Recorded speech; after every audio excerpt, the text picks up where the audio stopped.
Hello, everybody. Thank you very much. Good evening.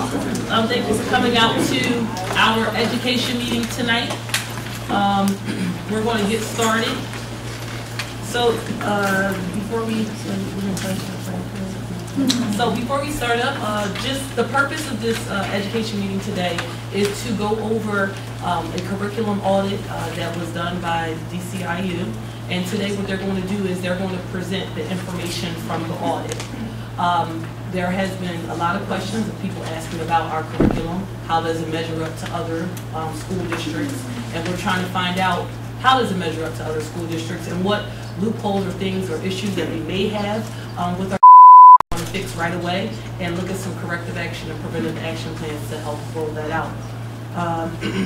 Mr. McKay is going to introduce the auditors, and we'll go from there. One thing I just wanted to put in, the public has the PowerPoint presentation in the back.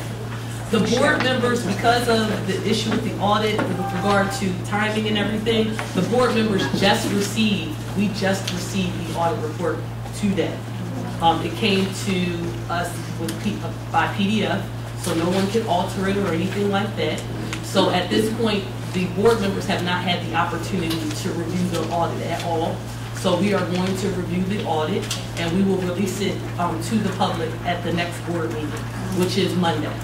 Okay, but the board members have not had the opportunity to review this, just to let everybody know.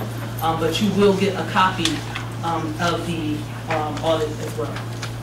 Okay? We'll post it to the webpage too.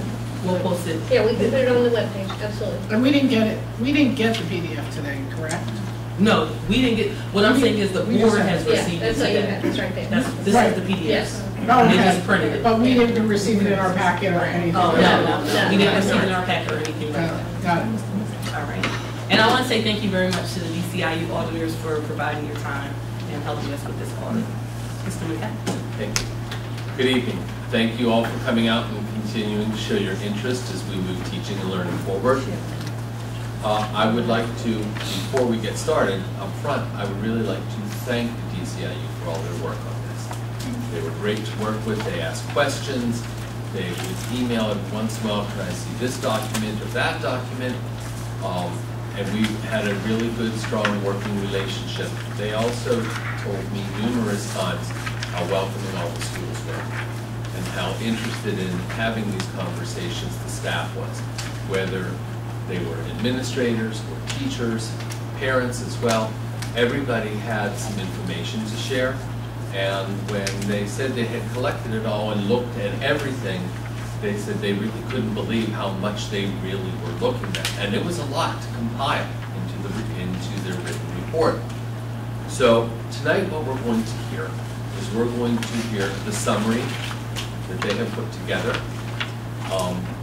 based on the information collected from the documents in the district, from mostly talking to you, the public, which I thought was a really important point that we had in this conversation.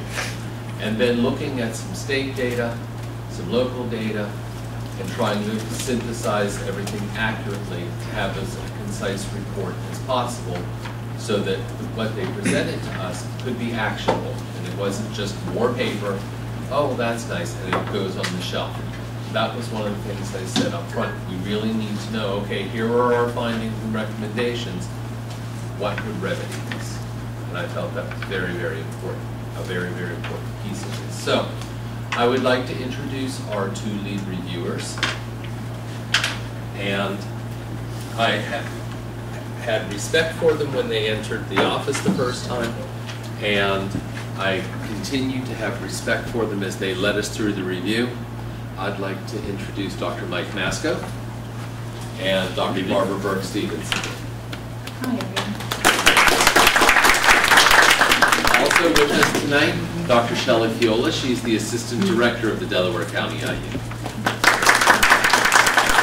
So Barbara and Mike are going to lead us through their summary, and I would ask that at the end of the conversation, that's when we can go with the questions. I would really like us to get through the entire summary report, and then we can start with the questions. I think it'll make it more cohesive and coherent for us, rather than stop, start, stop, start. So Dr. Stevenson and Dr. Masco can answer questions about their process, and they can answer questions about their findings. Ms. Harbert and I will be the ones talking about specific district questions. So in your mind, as you're formulating questions, and we have note cards over here if you need something to write on. We also have pencils and some pens over here if you didn't get one and you want to grab one. If you could make that distinction, you know, as you're ready to ask the question, is this a Harbert-McKay question, or is this a Stevenson-Masco question? Because after they're finished and we get through the process of answering the questions about the review, we always love to have company in William Penn, but I'm very happy to let our reviewers go on with their evening, so that if there are any district questions, then we can address those after we're done with that conversation. So, we're ready to go? Thank you. Just a good place for me to stand. Okay. Thank you for including us this evening. A little bit better up there? Yeah. There we go. Now, come back to that. Thank you for including us this evening, and thank you for the kind introduction, Mr. McKay. And Ms. Boykins, you set the stage perfectly. Thank you for the introduction, for framing things for us. Dr. Burke Stevenson and I, along with Dr. Fiola, representing the Delaware County IU, and in our presentation we're actually representing the 9 members of the review team who contributed to this work. It's not just our work, it was a team of 9 that developed the report. As you know, you have a report that will be made public. It's 26 pages long, a lot of detail in the report, references and a bibliography at the end, contains findings, contains recommendations. So we've set aside 20 minutes to give you an overview of the report this evening. But to get the full worth of the report, it will require your study, your analysis, your reflection, and eventually your action in one way or another. So I want to make that clear that there are a lot of details that will be in the report that you'll want to come back to and think through. Next slide. Why a program review? We're here at your invitation. We've been guests in your house, and you've been treating us very nicely. But as we set out, we said, you know, what do you want this to be about? What's the purpose? Why do you want a team of educators to come into your school district and examine your reading language arts program? And these are the words that we kept in the front of our mind, that we conveyed to the team members. This is the general reason why we're here. To look at our reading language arts program and to determine, A, is it aligned with, and B, does it support the achievement of the Common Core standards, K through 12. So it's a K through 12 look at the reading language arts program here in the William Penn School District. So what is a program review? It's a snapshot of a school district program. It's not a video. Okay, we're not here for a long time. We're here for 2 days, but we gather a lot of information up front. Okay, we have 9 talented people on the team, and we spend a lot of time holding up the mirror to your school district and showing you what we see, okay, as a team of expert outsiders in your school district. So it's a snapshot, a team of experts. It's not an evaluation of staff, and Ms. Harbert and Mr. McKay were very helpful, along with the principals, in conveying that to the staff, because trust is really essential to this process. Okay? It's a transparent process. Folks knew why we were here, and we think that that resulted in all of the staff members being very open, very honest with us, and that's an important part of the process. Okay? If folks feel that they can't say what's on their mind, then the process doesn't work as well as it could. With all due respect, we try to stay away from the word audit. I've never had the honor of being called in by the Internal Revenue Service for an audit, but I hear it's not always a pleasant process. And this is So you could call it an audit. We are looking at things, but we're not looking to find fault, okay? We're looking to value the good things that are happening and make some recommendations based on the findings for you to work with this school district. So that's an important thing. It's an open and transparent process. Quick look at the timeline. So we're looking really at 6 months worth of work. Our first conversation with Mr. McKay took place in January. We met Ms. Harbert, talked about what they desired, started developing the team, the process, and we recruited a team of 9 folks, made preparations, and we were scheduled for March 8th and 9th. However, that's actually supposed to be a little cloud showing some snow falling. You may recall we had a snow cancellation at the beginning of March, and because that snow cancellation was followed by your spring break and a Title I audit, PSSA testing, we weren't able to reschedule to about 5 weeks later. So the actual visit took place April 19th and 20th, and we completed the review on that Thursday and Friday. During the month of May, we drafted the report. We shared the report back with the team. All 9 members of the team had a chance to review the report, make recommendations for improvement, correct inaccuracies. We revised the report several times. We shared a draft of the report with your superintendent and curriculum director, again, to make sure that there weren't any inaccuracies or misstatements of fact in the report. They got back to us with several items where we felt that we could have expressed ourselves a little more clearly, or we got a number wrong. Okay? So we think that the report that we've provided to you is very accurate, and we can guarantee that it has the full support of the team of 9. Who was on this team of 9? It included reading language arts specialists, a special education specialist, curriculum specialists, assistant superintendents, former superintendents of schools. Okay, so that was the team of 9. A lot of talent on that team. And by the way, 3 of your neighbor school districts in Delaware County were kind enough to say, we're going to lend you some of our expertise, okay, for a day or 2 days to come out and participate in this process. So that was a very strong sign that you have colleagues in some of your neighboring school districts who are saying, we'd like to contribute to this process. So we're going to move on to the focus of the review. Specifically, we were asked to look at reading language arts K-12 curriculum, instruction, assessment, leadership, and professional development.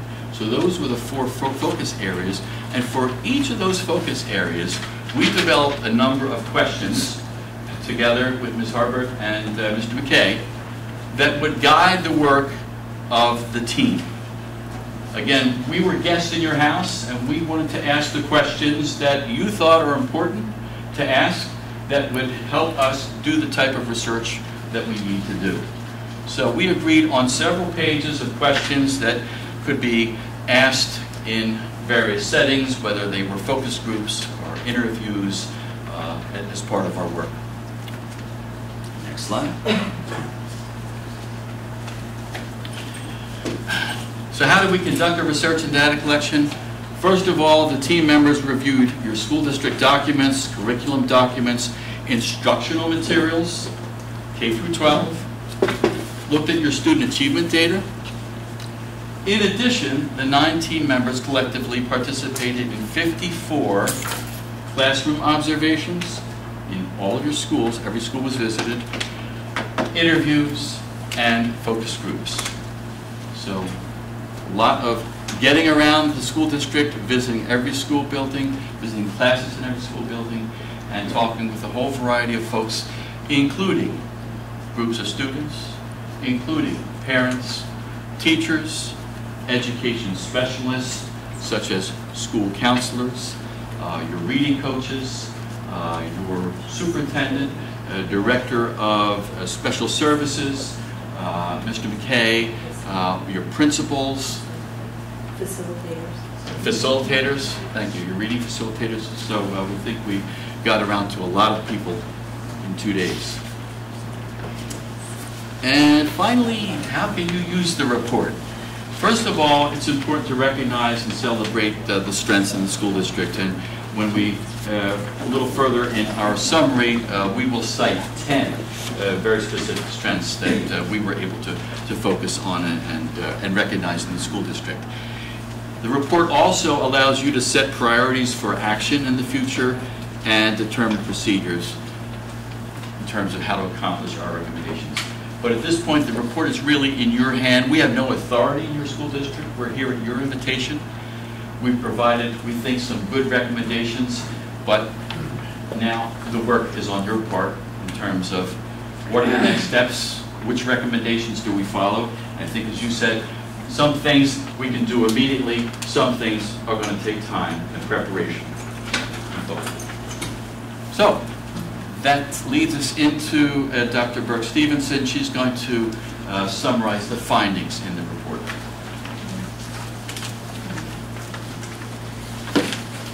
Thank you for having us tonight. We really were looking forward to this. When Mike said we wrote, we revised, we wrote, we revised, he meant it over a period of 3 weeks. Our computers were steaming. So we were very concerned that we gave you accuracy and some things to think about that would be fun for you to work on in the future. The format of the report falls into 4 areas. First of all, there's an introduction that talks about your school district, the location, the profile of your community, some really nice things about William Penn School District. Then we talk about the findings, the general findings, and some more specific that were gleaned from the information from the interviews and focus groups that we were involved with. Then, as Mike mentioned, we list the strengths that we found not only from the conversations among the groups we met with, but also in the documents that we reviewed as a team of 9. Then the needs and recommendations component, I think, is really the meat of what all of you were looking for. We found some specific needs, and we found we came up with the expertise of the group, some very specific recommendations. The findings. As we looked at all of the documents, and I must give your Mr. Tim McKay kudos. This man provided piles and piles and piles of documents, most of which either he had authored or worked on with teachers within the district. So we were very appreciative of the work he had done with the teachers and by himself. However, we found that your school district lacks a formalized system for renewal and review of curriculum. What does that mean? Well, you look at the standards, you look at the methodology that's research-based that we know works with kids. We look at ways that we can engage kids in classrooms, talk about their problems, and look at their needs and differentiate to meet the needs of many more students.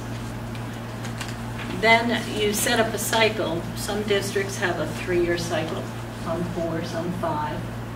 When you look at specific areas of curriculum, for example, you might look at your language arts curriculum in more detail next year, and then 3 or 4 years down the road, do it again to see if it still remains current and still facilitates success with the kids that are using the materials. Success for All, SFA, as we heard many youngsters call the program, as well as the teachers, is designed as a whole school reform model in grades K through 8. That means there were specific reasons for it being selected, and are those things that it was selected to do being satisfied? The U.S. Department of Education reviews of 49 studies of the SFA program were ones that we looked at. It's called the What Works Clearinghouse. There's a website, if you're interested, that looks at the research. And many of those studies that we review point to the SFA program as being a program that supports some reading skills, but not others. And there's more detail about this in the report that you will be reviewing in the next few days. And as we say that, we weren't aware that you were getting the report on the timeline you did. Mike and I would be available to answer any of those specific questions through Tim and Jane, if you should have more questions about specifics within the report. But that's an interesting website if you are interested in that kind of thing. The history of the SFA program in this school district between 2011 and the present was interesting to us. The school district was looking for a model to help kids become more engaged, more satisfied with their learning, and accelerate more quickly with their learning. This model was then offered under the guise of a $5 million grant. The person who was in the Office of Schools and Learning at that time chose the program with the support of a few of your elementary school teachers, staffs in a few of the elementary school. They actually took a survey after looking at the materials and working with them a little bit. Each teacher who had worked with that program had an opportunity to say yay or nay. 3 schools or 4 schools, I've forgotten, excuse me, but I know that at least 2 of the schools, 100% of the teachers said, yeah, I want to go with this. One of the schools, 94% of the teachers said, yeah, I want to go with this. I know that's true, we saw the ballots. That's how thorough we tried to be. After that pilot, it was put in the other schools as a model that had been successful with those children. Again, you will find some of that information in the report. The SFA facilitators are, they all do different things, but they all work for the same goal. The elementary facilitators are there standing with the teachers. They meet once a week. Their district facilitate, there is one district facilitator. There is a facilitator in every elementary building, and there's one at the middle school. Those people work on materials, making sure that the content of the material is covered, that procedures are followed appropriately. Then there's one that comes in from the company about 4 to 6 times a year and analyzes materials and progress data and makes recommendations to the principals and to Jane about the direction the program should take. The ones that are in the district are paid for with title monies, federal grant monies, as is the one that comes from the company. The features of the program are that it's structured, it's scripted. In other words, as a teacher, I have a manual that tells me what to do with the children, basically verbatim. It's got a tight schedule, 90 minutes, and the teachers are expected to do certain kinds of activities with the youngsters during those 90 minutes.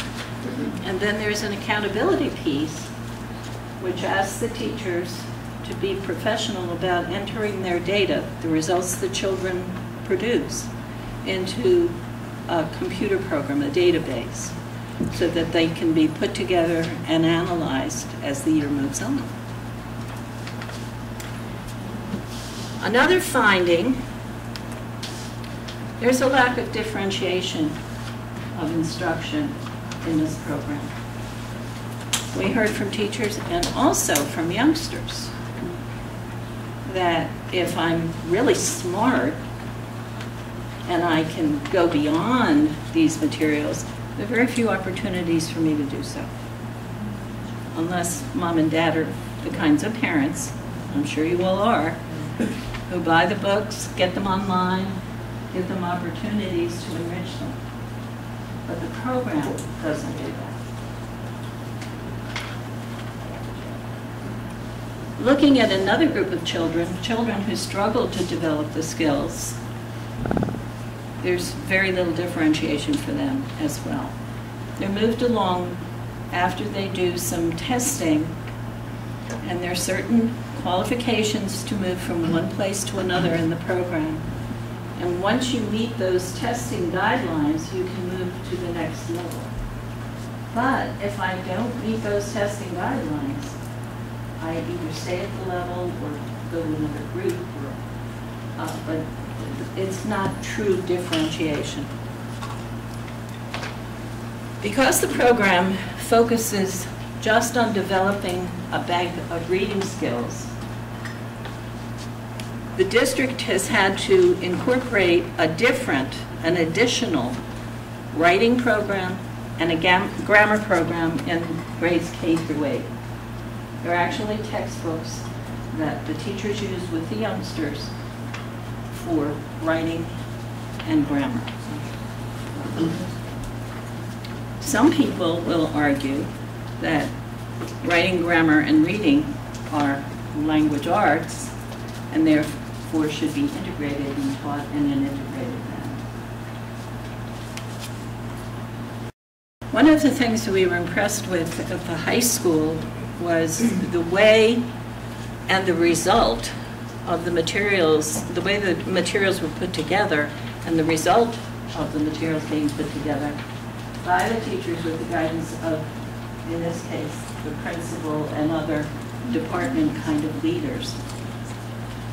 They really have worked hard to align their curriculum to the standards as well as some of the kids' interests in the program.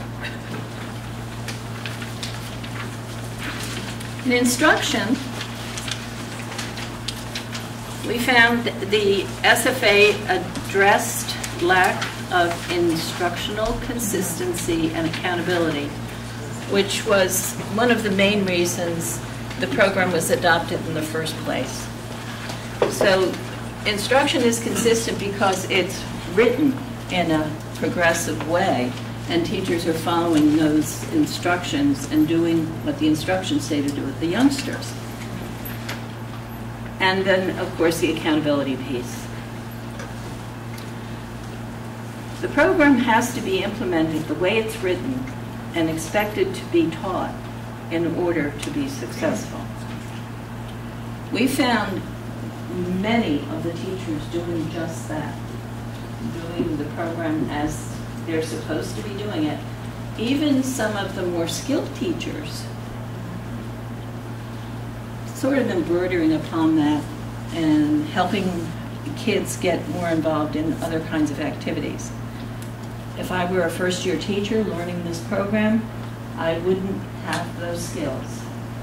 If I'm a fifth-year teacher, a pretty good teacher, I might have some of those skills. But as teachers get very used to working with this program, have really good time management skills, they begin to do different kinds of things after they've met the requirements of the program. But the program must be implemented to be successful the way it was designed. Success for all and the PSSA data correlation is really not showing too much of what's happening with the program. The program data, the assessments done through the program, are showing different kinds of growth.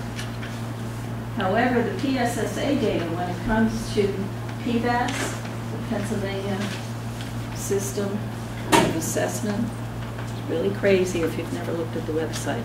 Even those of us been in education 100 years are pulling our hair out. But it does show growth in several areas in several of your schools. So something's happening that's good. Student data analysis and regrouping. Data analysis is done on a regular timetable, and children are regrouped on a regular timetable, but it's long. It's not spontaneous. If at the end of the week Johnny or Mary is doing a super job and should be moved to another place, that's not happening. They have to wait a while. I mentioned before the lack of integration of reading, writing, and grammar. Teachers have some very strong perceptions about instruction.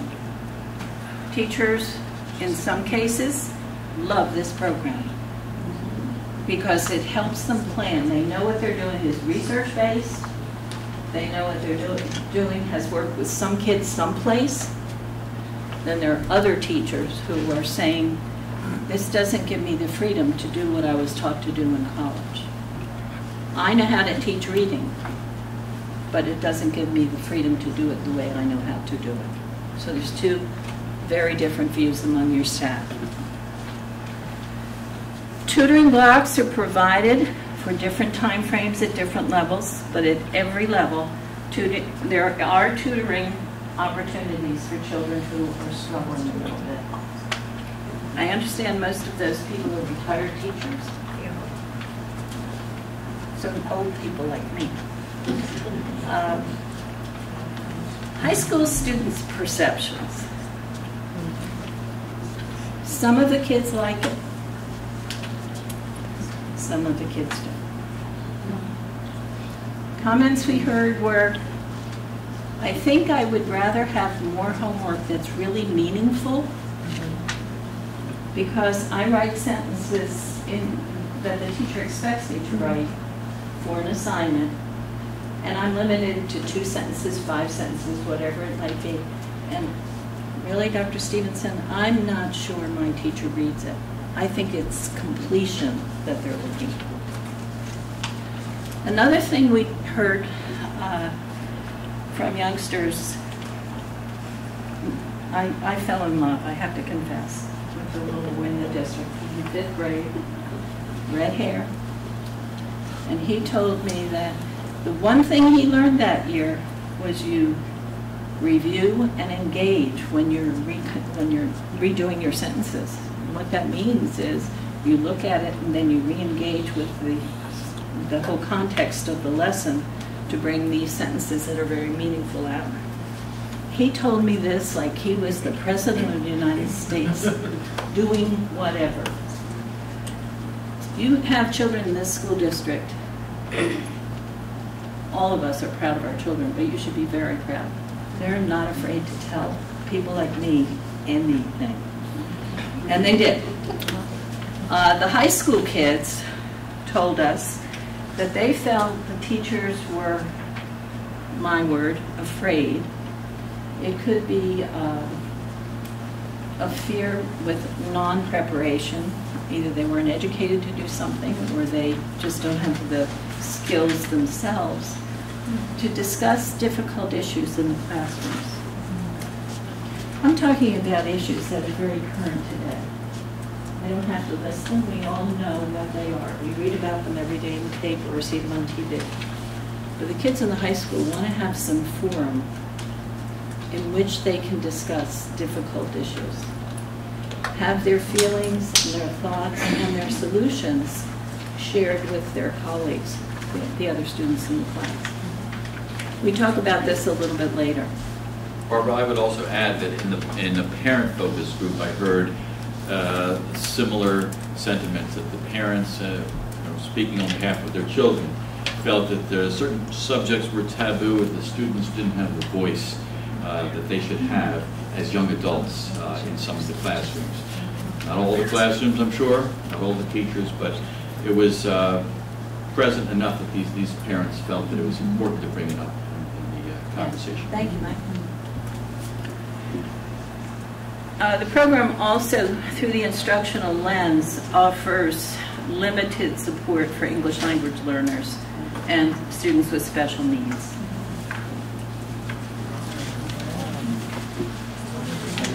As we became familiar with the program and the belief of the superintendent and the director, we became acquainted with the cycle of effective instruction, which is the graphic upon which this program is built. And if you notice, it talks about active instruction. That's the engaging kid piece. And then teamwork, teachers working together with their leaders. Assessment, the data that they use when they test and then put it into the database. And then celebration of children's successes and sometimes teachers' successes with the groups. But that cycle of effective instruction really is the meat of the program. That demonstrates what happens in the program on a day-to-day basis. Assessments. We'll get through this, folks, I promise. Regularly scheduled SFA assignments, depending upon level, are either every third day, fifth day, or seventh day. I, as a classroom teacher, do them. And at the lower levels, it's 3, then you move up to 5, and then 7th day. Regularly scheduled program data is put into the database on a regular basis, generally about once a week, once every 10 days. Teachers meet with the facilitators, the people I told you were there to support them, every 2 weeks. Sometimes more frequently if they have more time. Solutions coordinators are in the buildings. They're people who receive a small stipend as an extra duty to support teachers, and they meet with the teachers weekly. One of the concerns that was shared with us when we talk about assessment of learning, the little guys, the real tiny little people in kindergarten, go through materials constantly. They go, and in effect, they memorize them. So when they're assessed, you don't know if it's true learning or something I memorized. So when you look at some of the test data, and I heard some of the parents say this, when my child was in kindergarten, he or she was a superstar. And they got in first grade, and what happened? We believe that this memorization has an effect upon that, upon that data. And in some cases, even in grades 1 and 2. As we looked at the high school model, we saw that the predominant modes of assessment are classwork, homework, tests, and projects. It was summative, not formative. What do I mean by that? If I give you this paper and I say, please memorize this for a test tomorrow, you go home and you study it, and you come back and you tell me what's on the test, and you get 100, right? However, if I'm a different kind of a teacher, I look at what you did on a classroom assignment. I look at the quality of the information that you share in a class discussion. Perhaps you're involved in a debate, and I think about all the research you did to formulate your opinion. It's formative assessment. You form learning over a period of time. We don't see a lot of that at the high school. And there's no published district assessment plan telling us, other than the state testing or when finals are, something like that, we don't see a published assessment plan. Thank you.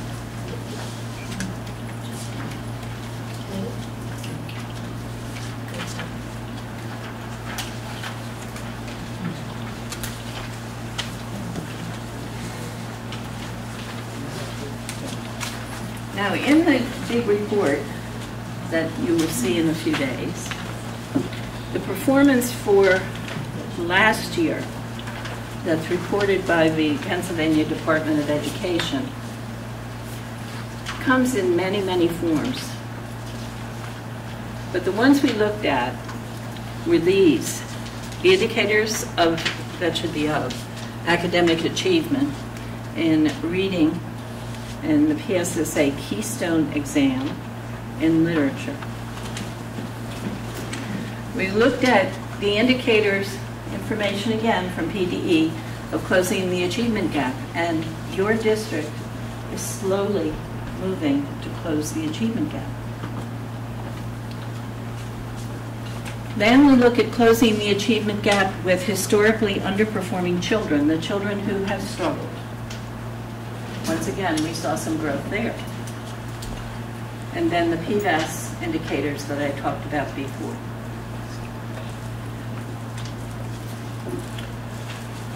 This is one chart we thought was interesting. This is your school district, PSSA Keystone Language Arts. Percent proficient, that means the children who have met the mark as established by the state. The increase and decrease from that school year to this school year. This was the percent proficient, 36.9% in 15-16 in grade 3 in reading language arts. In this year, 16-17, it increased 4 percentage points. Not 4%, 4 percentage points. And if you look at the rest of the data, you see that in every case except these two, you had an increase of percentage points. At this level and this level, we're really not sure what happened, but we do know that the program was just in place for 1 year right here. So it didn't have a chance to have impact yet, if it's going to. Here, we're really not sure why this happened.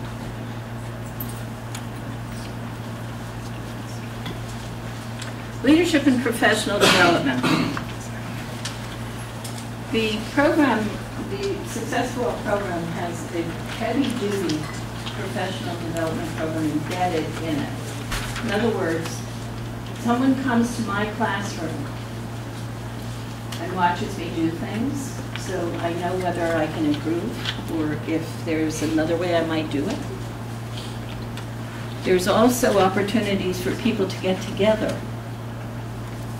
and have some discussions about strategies or skills that need to be developed. That's right in the program. The coach from the company visits each school 6 times per year as an external consultant. And that's the person I mentioned, comes in and looks at what's happening and gives suggestions from the program perspective. The superintendent and director of curriculum instruction are both committed. We heard, not committed. They're committed too. Providing heavy-duty professional development for the success of this program. We heard that over and over, and not just that sentence, but in other things they told us we knew they were invested in supporting the teachers. There's inconsistent interview data when we interviewed principals. The feeling of the team was that some of the principals have a better understanding of the program than others. Some principals have had a specialty in reading language arts as they've moved through their training. Others have not had as much training. So some people have internalized the process of language development and reading, learning to read, in different ways than others. So you will see what one of the recommendations is as a result of that. Some principals need more training and involvement in the elements, goals, and leadership of the program. Whoa, let's get to the strengths. Michael. Great. Thank you. So we wanted to highlight 10 strengths that the team became aware of as we did our work, and we think it's important to recognize those strengths because you have a lot of very expert people, you have people working very hard, really devoting a lot of time, who love your kids and work hard every day. So it's important to recognize those things. First of all, Success for All provides a consistent curriculum and a uniform approach to instruction. Okay?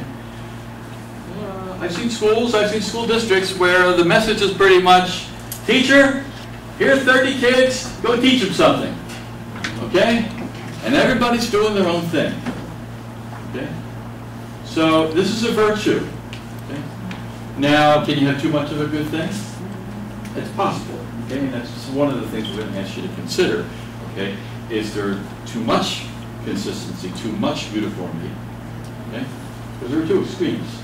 Okay? And there's a sweet spot somewhere in the middle. Okay? So, but certainly the fact that you do have a uniform approach and that it's thoughtful and it's research-based, it's a virtue. You have the SFA Foundation educational coach. So you have an expert, okay, who works with and for SFA in numerous school districts. This is a person who brings the expertise to the school district 6 times a year, okay, and spends time in your schools. That's a good thing. You've devoted a lot of resources, funded through federal funds, to make sure you have 1 district-based leader and 10 school-based SFA facilitators. Okay? Each of your 8 elementary schools has a person whose job it is to be on the ground, working with the teachers, making sure that the program is delivered with fidelity, meeting with the teachers. Okay? And you have 2 folks at the middle school, if I'm not mistaken, okay, doing that work. So that says you're serious about this program. Okay? You didn't just give the teachers a bunch of books and said, you know, go do something, but you have somebody who's supervising the work and working with the principal. Our reading specialists on the team noted that SFA is particularly strong in terms of phonics and decoding, okay? Those building block reading skills in the elementary grades. So that's an important thing. At the high school, there's a process for ongoing review and revision of your curriculum and the courses. The teachers spoke about this. They collaborate, and they realize that, you know, just because you sit together and come up with a curriculum and a plan for teaching and learning, that needs to be refreshed and discussed and revised. Quarterly achievement targets for students. Again, you have expectations that you're setting, and you're trying to measure yourself up against those quarterly expectations. That's a good thing. The elementary schools and the high school are meeting the PVAS growth expectations. You'll understand a little bit more when you get into the program, but the folks who do educational measurement differentiate between achievement and growth. What helps me understand that is when I think back to when my son and my daughter went to the pediatrician when they were a year old, 2 years old, 3 years old, and they measured my children's weight and height, and they would put a little dot on a chart. Okay? That's sort of like achievement. That's where you are now. Okay. But then I bring the children back 6 months later for the next exam, they measure them again. Height and weight, and put some more dots on the chart. Now I can see their growth. Okay? So the message might have been to me as a parent, well, your children are on the smaller side, but you know what? They're growing the way we would expect them to grow. Okay? So that helps me understand the difference. So the Pennsylvania Department of Education uses a measurement derived from your PSSA scores that shows student growth over time. And we're seeing that at the elementary level, and we're seeing that at the high school, not seeing that at the middle school. So that's worth noting. And finally, commitment to ongoing training for staff implementation. We mentioned that earlier, that there is regularly a scheduled plan for teacher professional development year after year. Those are all great things. So now Barbara is going to take us to 7 needs that the team identified and some recommendations that you'll find in the report that may help you address those 7 needs. When we talk about needs and recommendations, these are things that our team felt would be beneficial to the district. We have talked about them with Ken and Jane did review them. We feel it would be beneficial for the district to design and implement curriculum evaluation and renewal cycle, so that you're on a regular cycle of looking at all of your areas of curriculum and looking at the standards, looking at strategies, current research.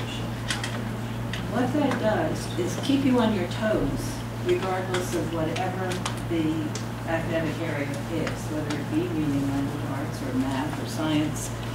It helps you to continually look at what's out there and help you to really convince your community what you're doing is the right thing for your students. We think that one of the wise things to do would be to conduct a cost-benefit analysis of this program. When you look at the program, not only are you buying materials, some replacement materials on a regular basis, but you're putting a lot of money into staff members who work with the program. And I'm not talking about classroom teachers because they're a given. You need to have classroom teachers for your numbers of children that are in 3rd grade, 4th grade.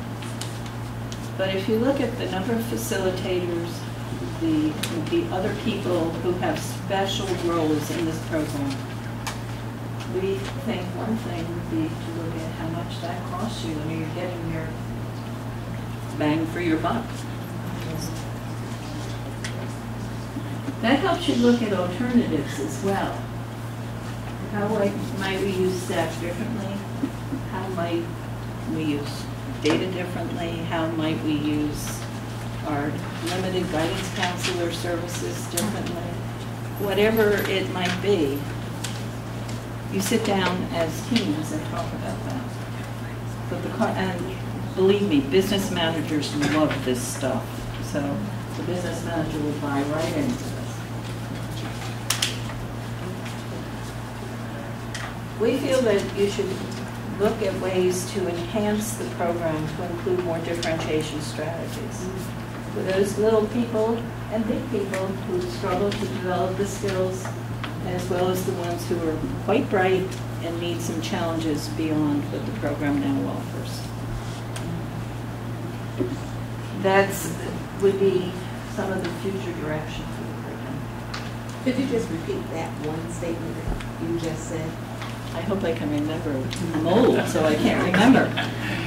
We suggest that you look at ways to differentiate different parts of the curriculum for the children who struggle, as well as the children who get it.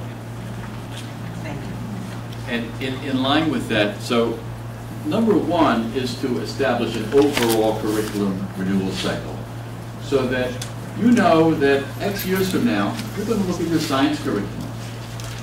And Y number of years from now, you're going to look at your social studies curriculum. So there's a regular plan for renewal curriculum, okay? That's the foundation. And then building on that foundation, once you develop that plan, number 3 comes in. Okay, we're going to use that plan to focus on English language arts. And we're going to take 9 months, or a year and a half, and set a course for the next 5, 6, 7 years, because the decision you're going to make will affect those kids over that period of time. So number 3 is really embedded in number 1. First you create the cycle, together. And then you look at English language arts within that cycle. And the decision that you make may be full speed ahead. Given everything we know, we like success for all. Or you may say, we're going to keep success for all, but we need to make some modifications to address some things. Or you may say, there are 7 other options. Just make that number up. But there are 7 other options. Let's look at them and compare them and analyze them and make a decision. That's the enhance the model is what Mike is talking about. When we look at all the things that are out there, you might find something that you can use with Success for All, but enriches or supports differently. And it's not dissonant with the program that you're using. When you said there might be like 7 other options, when you threw that out there, can you clarify what you meant by that? Sure. Programs that, Like that different other programs. Yeah, Okay. different programs. Yeah. And as part of this process, your material selection is one of the last things that you do. That's right. Okay? So you normally have a process that includes your teachers, your reading specialists, your principals, your school district central office, and you take some time, you go out and look at other school districts, and what are they doing and how are they doing it. Okay? You look internally at your schools and how are things working, and this certainly would contribute to that inner look. You'd set some goals. You look at the standards, and you say, okay, what should our program look like? And then you say, given that, okay, what would be the best program, what would be the best materials to help us meet those goals? And the mistake a lot of people make is like they're going shopping, okay, Program. and we got 5 things on the shelf, let's pick the one we like, okay? But that cuts out, okay, the local decision-making. And that local decision-making can be frightening for a couple of reasons. Do we have the expertise to make those decisions? Do we have the money to support the decisions we make? And what happens if we pick this and it doesn't work? That's why you have a cycle. You continue to review and refine. But it's important for the community to be involved. Okay, we're almost done, folks. We feel that one of the things that needs to be put in place is a training program for the leaders in the district. We're not just talking about building principals. We're talking about everybody who's in a leadership role in the district. Special ed supervisors, Director of Pupil Services, Tim McKay, Superintendent, everybody, so they can all get on the same page with the same information and know what's expected of that person in that role. And there has to be an accountability measure for me as a building principal, so people know what I'm doing and I'm doing it right. And there has to be one for whomever else is involved in the implementation of the program. I see smiles back there. I'm either going to get shot or hugged at the end of this. We think that probably it would be a good idea for the district to put together, as you're doing your long-term school improvement planning, a professional development team to develop a professional development plan. And that plan should touch not only on the things I just mentioned about leadership, but the kinds of things that teachers are saying to you about, help me here, I need some stuff to do with this kind of youngster. And provide the strategies and take from what they're getting in those meetings and have some sort of time given to them. I understand they have about 30 minutes a day to meet in the morning to talk about data or something that the building principal has as a high priority item. Some of that time could be allotted to do short professional development sessions. There you have it. Enjoy the reading. It's probably something that if you want to go to sleep, take it to bed with you, and just relax and read it. It's a lot of data. If you have questions about the data, ask your experts, and again, we're very willing to answer what we can for you. Mike and I, from the bottom of our hearts, thank you all for this opportunity. Not only did we meet some delightful people, and I fell in love, and I know he fell in love with some of the young people that he met as well. And we grew through this opportunity in your school district. Thank you. We'll entertain questions that we can.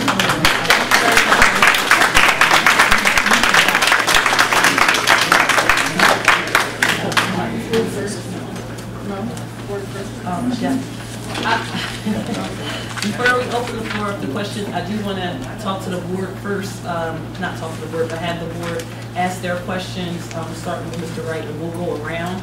I do want to just say thank you very much for such a thorough and detailed audit, and be willing to, just give advice on changes as well, things that we can do to implement, and things that is, one thing that stuck out with me the most was getting everybody's buy-in and talking to the community. I think that is very important, talking to the important stakeholders and finding out does it work or not. So we'll start with Mr. Wright, and we'll go around, and then we'll go to the public. Is there a Mr. Wrong? I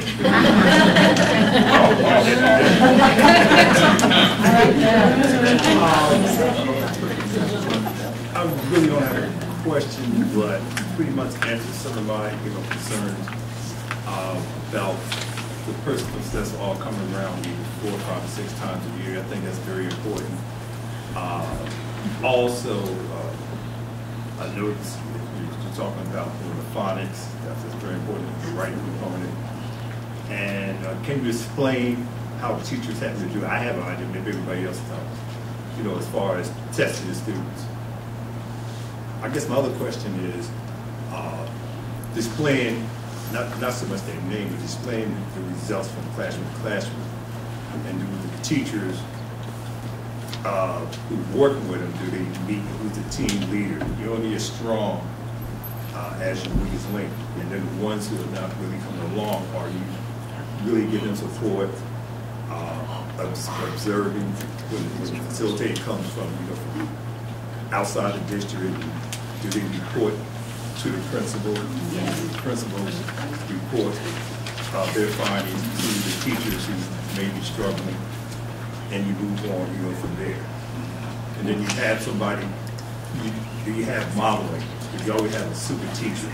You ask the person who maybe had a weak link to go, take maybe a period to observe how this teacher is working effective, and then come back and then compare and become a strong team. I didn't mean to sell it, but.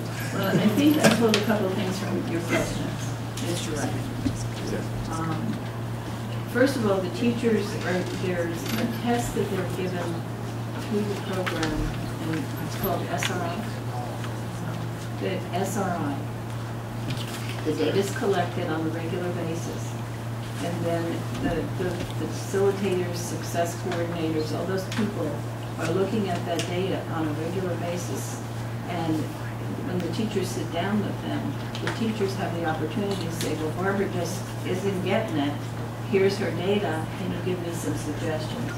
So I think the data collection is important for you to know is done on a regular basis. It's put into a database. It's analyzed continually, and then discussed when the teacher asks questions about individual children or groups of children. Support for the teachers in terms of mentoring or seeing a terrific teacher do a lesson. I really can't answer that. I would have to leave that to Tim and Jane. So there have been instances when facilitators have arranged for teachers to go and see other teachers and then have a short amount of dialogue after that about skills and processes that they were using during the observation. There was also a suggestion from several of the groups of teachers. Actually, I believe one of the principals made this suggestion as well.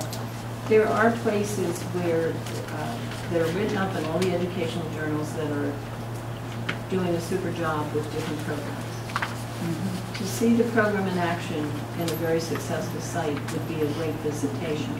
However, I need to say, with all sensitivity, not only to these two, but to all school districts in Pennsylvania.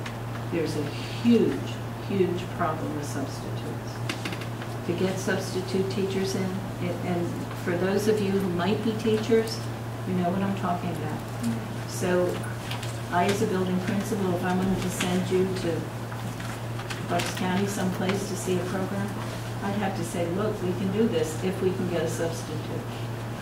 And sometimes that doesn't work out. So it's a great idea if you can get the support to fill in. Thank you. I think my main question has to do with in the needs and recommendations. I'm sure I'll find this out in the longer report, but whether there are certain models for the renewal cycle that are kind of offered, or for the community involvement piece around that in particular, just to make it some things we can look at to figure out how to do that. One of the, I guess, curriculum development models that a lot of school districts use is called Understanding by Design. It's been in use for since the late 1980s, and it's a very thoughtful system. There are 3 parts. You start off by identifying what you want your students to know, be able to do, transfer. Okay, so not just get the knowledge, get the skills, but how do you transfer that to other situations? So that's number 1. Number 2 is, if this is what we want our students to know, be able to do and transfer, how will we know when they do it? So that's the assessment piece. And then the 3rd piece is instruction. If this is what we want our kids to know, be able to do, transfer, and if this is how we'll know it, then what should our instruction look like? So that's called Understanding by Design, and that's in the references in the report, in the bibliography of the report. There are also any number of curriculum renewal cycles, and we've made a couple references in the report to, in particular, one school district here in Delaware County, one in Bucks County, but there are others that we could provide that have done this for years. They have a cycle, so you could look ahead now in 2018 and say 2022, okay, that's when science is up, okay? Or that's when visual performing arts are up. And everybody gets a turn in the course of 5 or 6 years. So you don't wait till something's broken, okay? It's preventive maintenance for your curriculum. But if it is broken, it's a good opportunity to fix it. I should also mention that the Delaware County, Dr. Brooke Stevens and I are consultants, but the Delaware County Intermediate Unit has recently brought on somebody as their Director of Teaching, Learning, and Professional Development, Dr. Joyce Mundy. And she's a former superintendent in Bucks County, former curriculum director in Bucks County. We both know her professionally, and you have an ace right here in your backyard, and it's part of the services that you receive from the Delaware County IU. So she just started 2 weeks ago, but she's read the report, she's knowledgeable about the report, and I'm sure she'll be a good resource to work with as you go forward. She's also an excellent person. When I was talking about the high school youngsters wanting to be able to have a forum to discuss uncomfortable situations or hot topics, she is a person who's done a lot of work at the collegiate level, developing programs for doing so. So she really is a gem, and she works with Shelley, and she and Shelley together are dynamite. One more resource that you want to use, and I know Mr. McKay is very familiar with it, it's called the Comprehensive Literacy Program for Pennsylvania. Published in 2014, at the time when the Pennsylvania Common Core Standards were introduced. It's a thorough, thoughtful, 150-page document. Okay? That's another night you want to go to sleep. Yeah, it is. Right. Yeah. It's called the Comprehensive Literacy Program, Keystones to Opportunity. The people who put this together are top shelf from across the state. You have professors from University of Pittsburgh, professor from Seton Hall, Dr. Gene Deisel, who is the expert on literacy in Pennsylvania. You have a blue ribbon team of very knowledgeable people about literacy and reading put this together. It's a wonderful document to use as a resource, okay? It's not the thing you read through from start to finish, but you come back to this because some people have already done some of the work for you. So why not use their expertise? It's free. It's your tax dollars at work. So a lot of the professors that he's referring to from the University of Pittsburgh work in learning resource development center. They're all very, very well read and well published. Rebecca, do you have any more questions? That's all. Ms. Richardson? Under needs and recommendations says do and conduct a cost benefit analysis. Is that something you would do like in-house, or you would go out to other school districts to compare? Well, I think you have to look at a variety of models. First of all, you need to know how to do it. So you need to have someone heading up the initiative who's done this kind of work before. We gave you a couple of resources within the bibliography. I would start with the superintendent, the director, and your business manager, and see what they say about their expertise in this area. If they're comfortable, it's really what it boils down to is listing all the expenses that are involved with this program.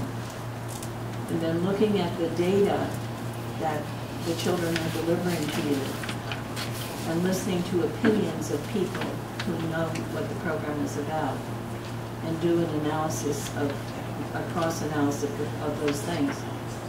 However, there's a skill bank involved in that, and I would be very careful not to get people who don't know what they're doing, because then you're going to get opinions.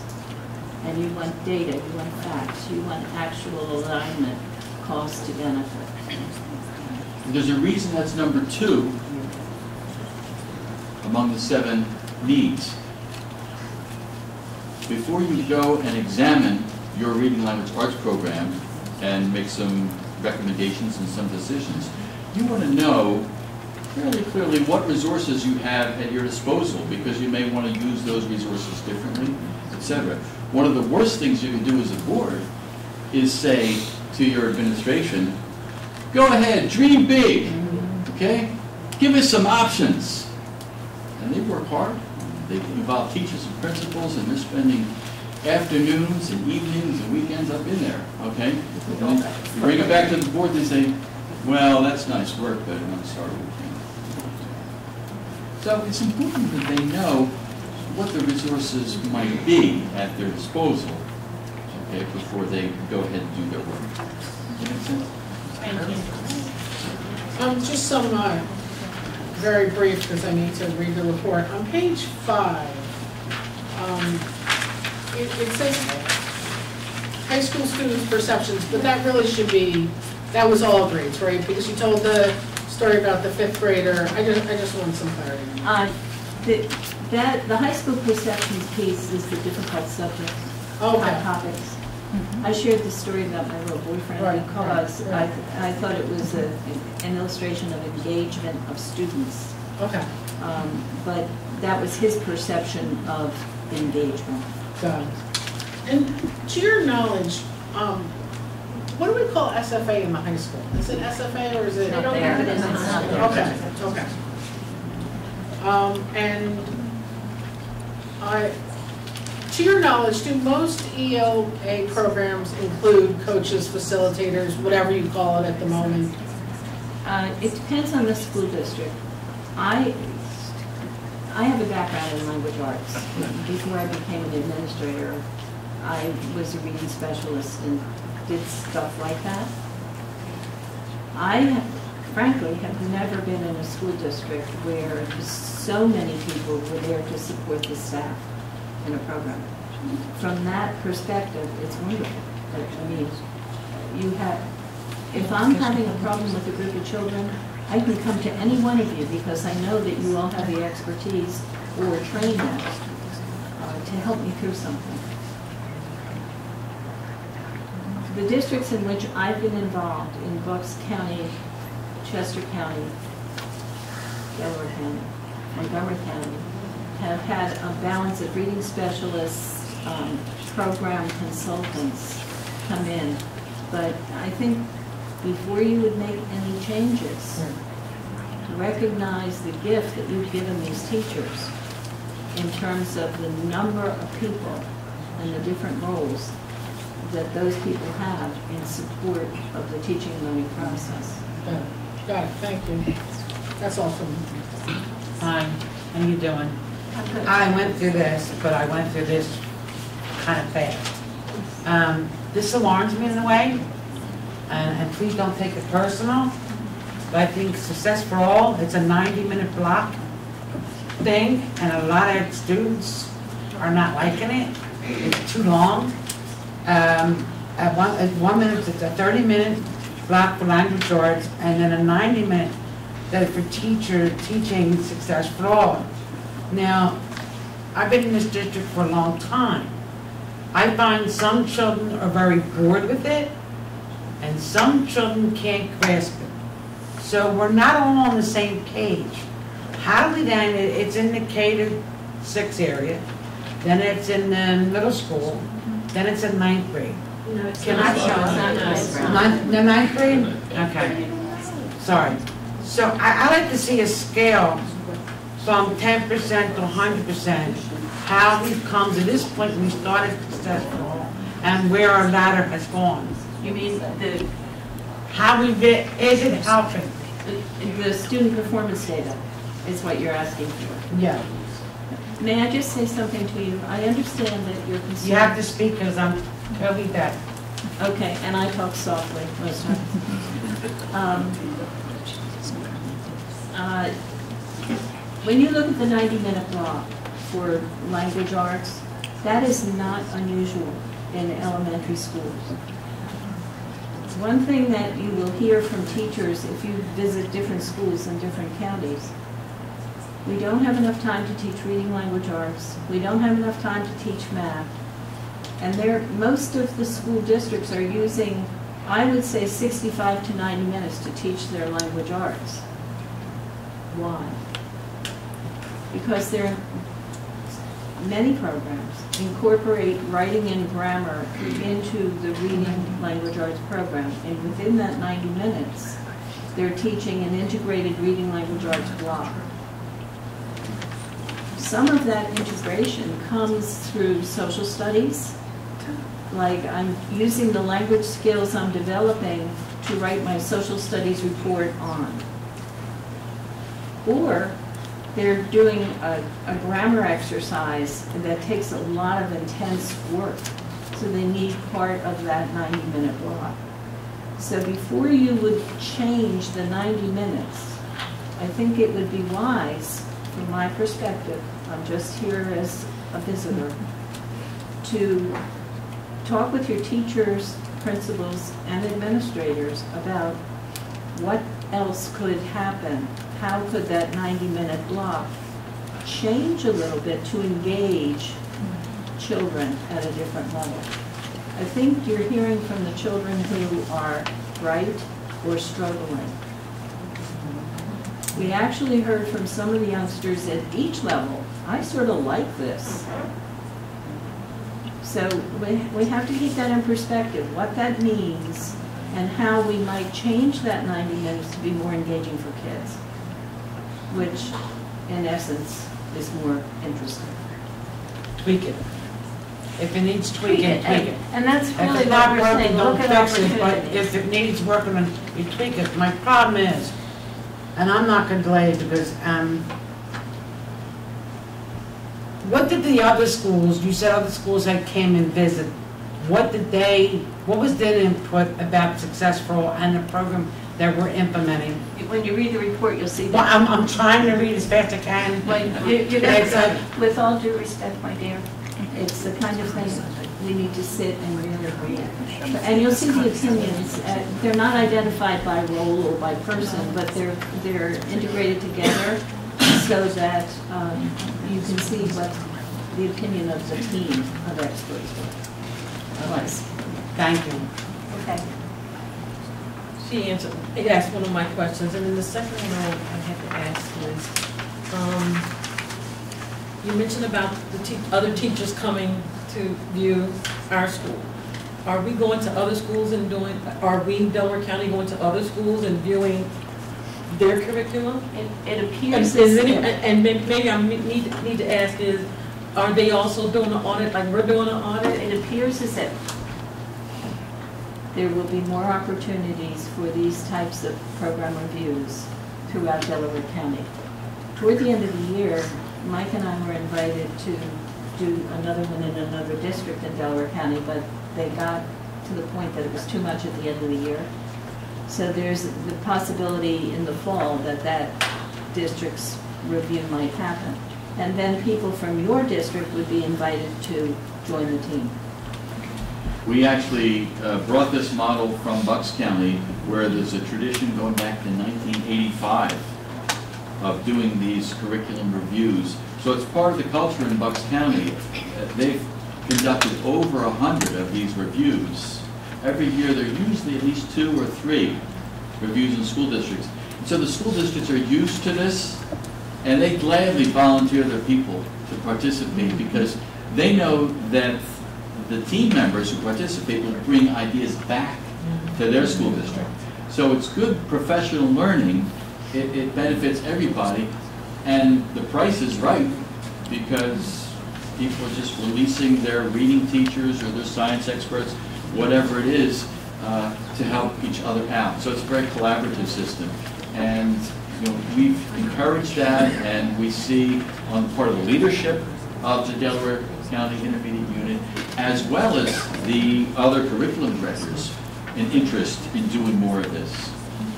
Yeah, actually, just aside, we met 100 years ago doing a program review. That's how we met. 2001. Oh, I'm sorry, I'm not good at math.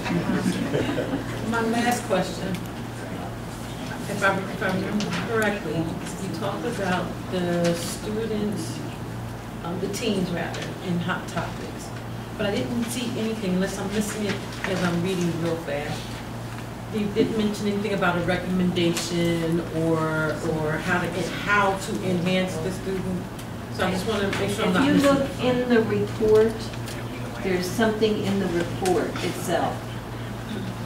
The one in the PowerPoint where general perception was the word, but if you look in the report, I think you'll find something more about providing professional development, and I'm just recalling what was written. But that in my head, I'm thinking of, you're mentioning professional development for the teacher, but I'm thinking more specifically for the students and how to encourage them or engage them on these hot topics so that we can be more of a support system for them. Well, there's a couple of strategies that we mentioned, not only in the report, but we give in our bibliography. One that I can think of right off the top of my head is a Socratic Seminar, where kids are involved in heavy-duty discussions and that kind of thing.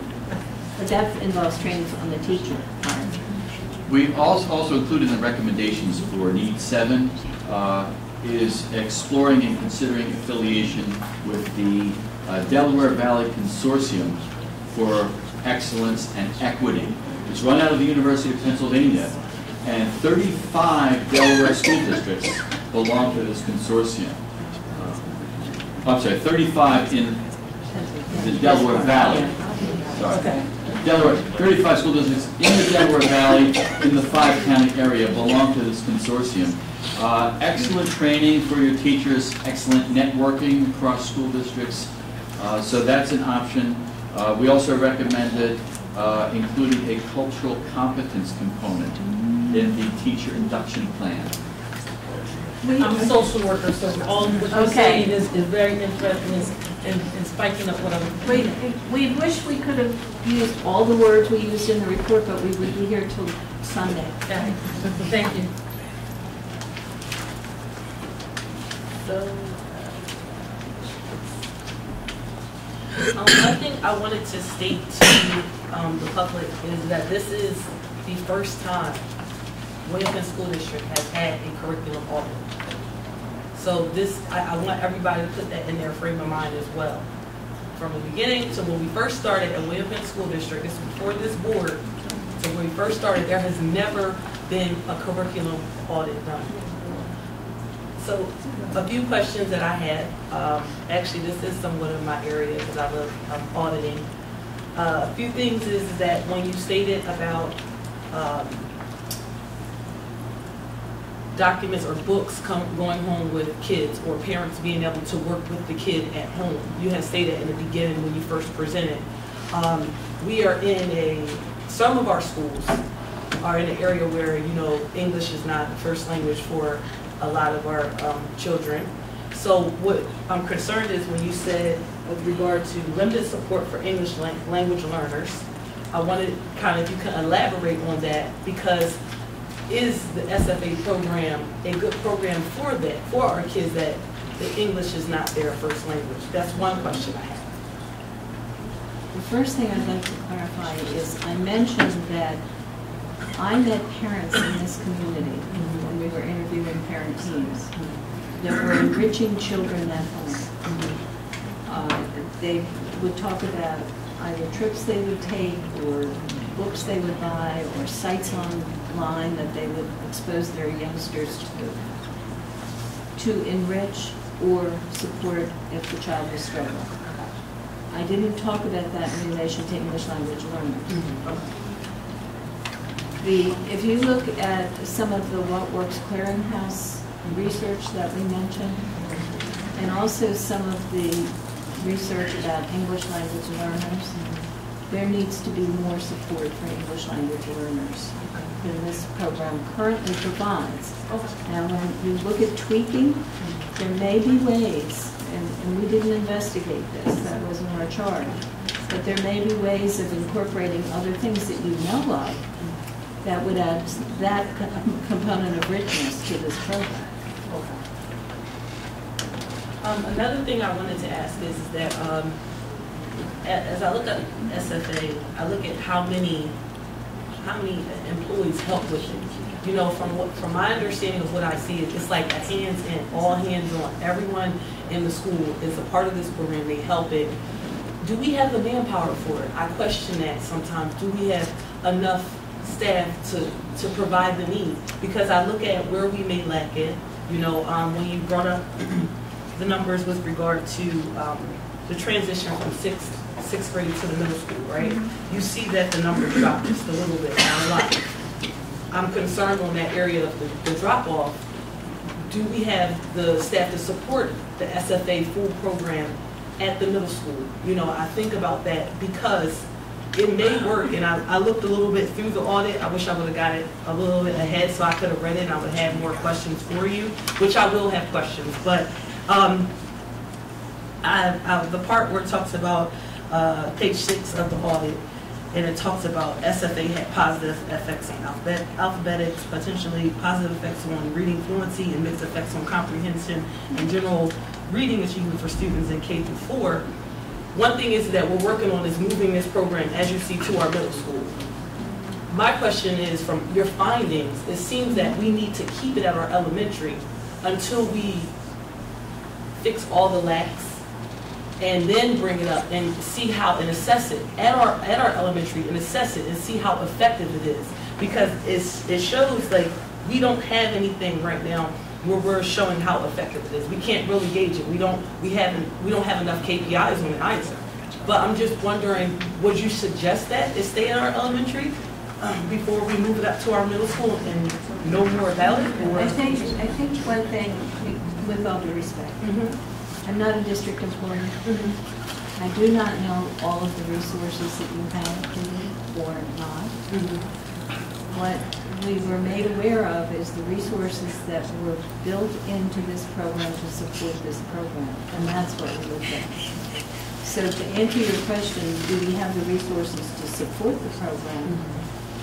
I don't think I'm the person nor is Mike to answer that. Okay. The second question, should we make sure we have the data to show effectiveness or lack thereof? Because there is, to move it to the middle school. It's already moved to the middle school. yeah. So again, I think you need to work with the people, the teachers, the administrators in the buildings, the facilitators, all the people, and the two administrators that are here. And look at the data you do have about growth in the elementary school. And then talk about what needs to happen at the middle school to make it even more effective. But again, I'm not a district employee, and I really, until I would know all of that information, I would not want to make a recommendation to you. One suggestion, and maybe this has already been done, we're not aware of it. You think in September, you're going to have about 400 and some students going into 8th grade in your middle school, right? Some of those students have been with you since 1st grade. And when they were in 1st grade, that's when the program was introduced in the school district. Yes. Other students have come from other school districts, they've come from abroad, okay? But if you take a look at, I'm making this up, let's say there are 200 students out of the 400 who have been with you for 7 years using the program. If you haven't done so already, and maybe you have, it would be interesting to say, to look at their achievement, okay, broken down by students with special needs, okay, English language learners, okay, and take a look at that data and what does that data tell you. I think that would add to the data pool you want to look at in terms of, is this a program that you want to extend into the middle school? And a thing that you want to consider when you're looking at the data, Johnny or Mary comes to your kindergarten and stays and graduates from high school. That's wonderful. You have kids in this school district who are, I'll use the word transient. They come from other school districts. Some of them have been homeschooled, some haven't been in school. There are all kinds of children that come to us, all wonderful human beings, but they all have different levels of growth. That has great impact on your data. Agreed. And changing a program because there might be 1 or 2 or 7 or 400 points that you're not satisfied with, you have to look at that data first to see how many of those children that are feeding that data are children who have come from elsewhere, who haven't gone to school, who may be non-English speakers. So when we talk about data analysis, you really have to look at all those factors that feed into it, not just the kids who start in kindergarten and go to 12th grade. And I definitely agree with what you're saying there. The thing is that that jump from that middle school, we should have started, like you're saying, collected all that data in our elementary and understood totally how the program is working before we jumped and brought it into the middle school. And no, I'm just saying that because that's basically what you're telling me. Analyze the data, see what you have in front of you, you know, and I do understand that. But we're trying to make a point here because I don't know if you know the background, but our community is concerned about SFA. And as you talked about getting the community's input and getting administrators and teachers' input, and that's why we're having this, because of the issue that we're having. It's a pushback. We hear parents saying, hey, it's really not effective. It's not helping me. And some parents it's okay, you know, at certain schools. I think the fact that also that you found that it's not being taught the same way in every single school. And I understand teachers taking something and kind of making it their own a little bit to get their kids. Everybody's going to make the adjustments. But the issue is that how effective it is overall for our school district. And that's what we're trying to get to the point with that. So I know the data will help, but from the audit, the LEX, and the findings that you have found, I do understand what you're saying. Thank you. Any questions from the public? We are looking to just let everyone know we are looking to wrap up at 8:30. So what we're going to do is we're going to start from the back. Anybody in the back row have a question? We ask that you keep your questions down to 1 minute, and we'll go from there. So we'll start with Mr. Dennell's back from. I just have a statement of clarity. English language learners do not participate in the SFA program. They follow a separate curriculum that we kind of follow from the ECIU. Until they are proficient in reading and then go into the SFA program. Thank you. And in the middle school, they use Read 180. Thank you. Going across the back, anybody with the last row, any questions in the last row? All right, going to the next row. Yes. Melinda Tax, I'm a teacher at Penwood Middle School. After discussion with several of my colleagues across the district, who I've taught here for 13 years, several questions have come up. What is the name of the writing and grammar program at the middle school? Tutoring was mentioned, however, it's only at the elementary schools. Will tutoring be made available for the middle school and high school students? How do we identify solution coordinators for each building? Why is professional development limited to SFA facilitators? And you said it lacks support for ELL and special ed students. We have about 20% special ed population, and I estimate maybe 15% ELL, because our building is a building that condenses everybody. Elementary, they're kind of kept separate, some of them.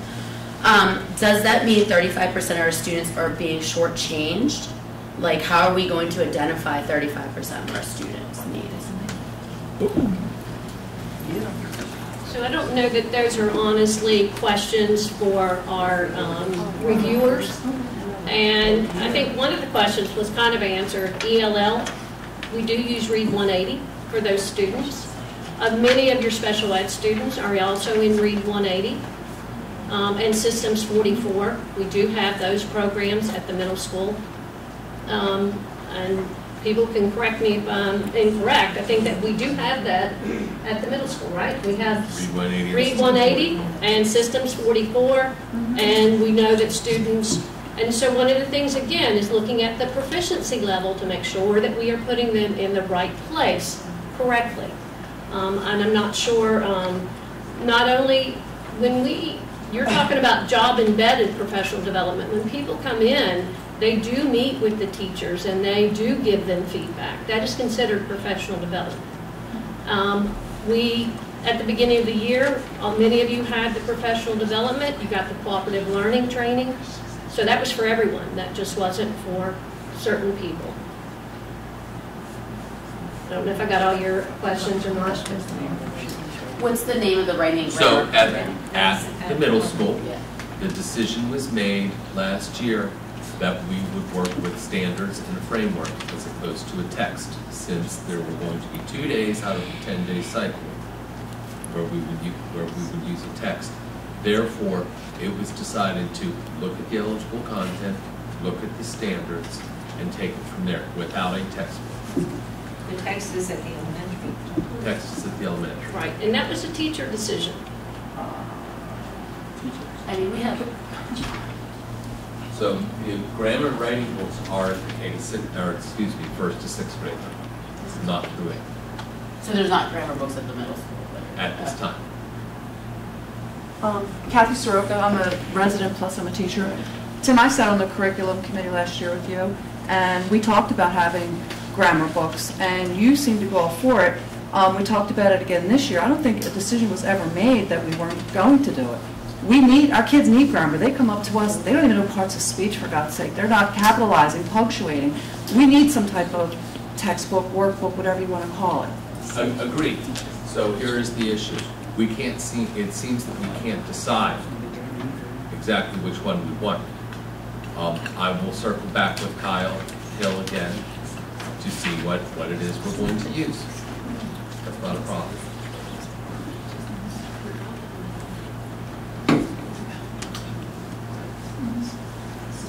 I just have a question with regard to the audit. So we talk about grammar. Wasn't that audited at the middle school? Wasn't that at the middle school? Wasn't that something that was audited? No.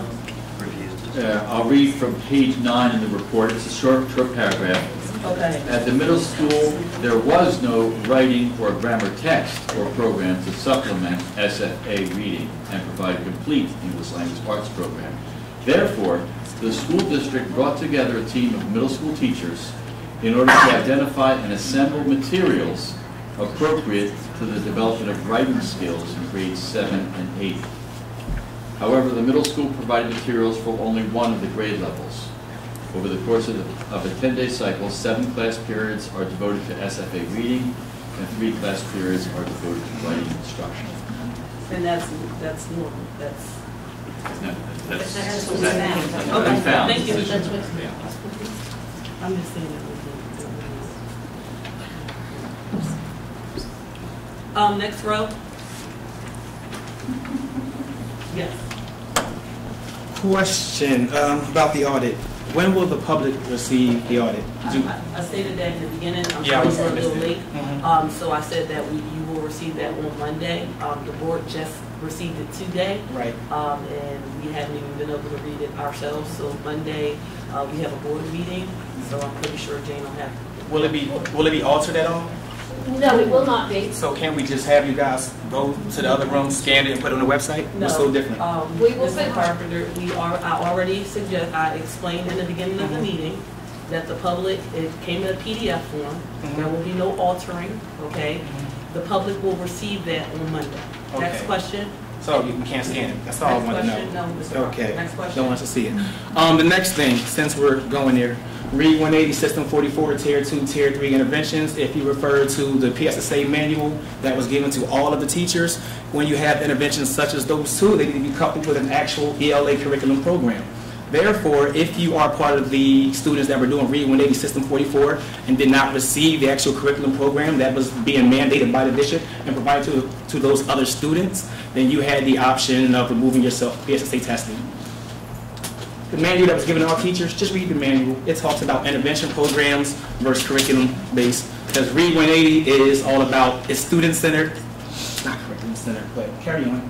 Well, I just asked the question, in the beginning you stated that it was a question for the audit. That was the question, because. But I didn't hear a question. Okay, they didn't bring it up at all. They said that they said ELL, correct? And this in the text basically addressed the ELL, special ed wasn't really being addressed. That's about 35% of your students, 3 out of 10 students that are not being addressed. So what I am saying is, because someone brought it up there, we have Read 180 in System 44. You know, there are interventions. So, but students are just only receiving those interventions. There needs to be more programming coupled with that, correct? Well, I'm not going to answer that question because I believe that's a program discussion, teachers, Yeah, administrators, okay, I'm just making a question for you. However, we did make a point of saying there needs to be some focus on ELL learners and special ed learners to have more involvement and more, I forget the exact word we use, but support for them. Right. And that would mean programming. Yes. Enriched programming, if I may. Yes, oh yes, I understand. Spiritual labor. Try me. Thank you, Mr. Carpenter. Definitely appreciate it. Margaret Mary Cerrone, I'm a resident of Lansdowne as well as a teacher at East Lansdowne.